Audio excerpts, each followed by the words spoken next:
హరే కృష్ణ అందరికీ.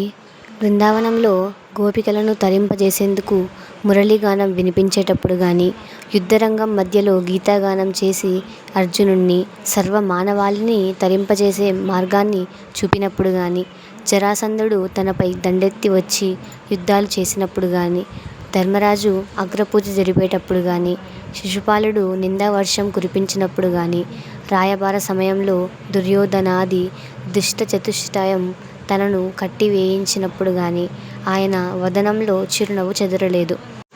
అట్టి ఆయనకు ఇప్పుడు అర్జునుని మాటకు కోపం వస్తుందా? రాదు.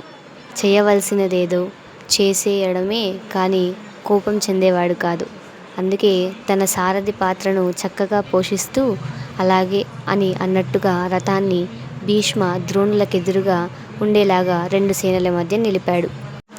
అదిగో కురు ప్రముఖులను చూడు అని మొదటి అధ్యాయంలో శ్రీకృష్ణుడి నోటి నుండి వెలువడిన మాట ఇదొక్కటే.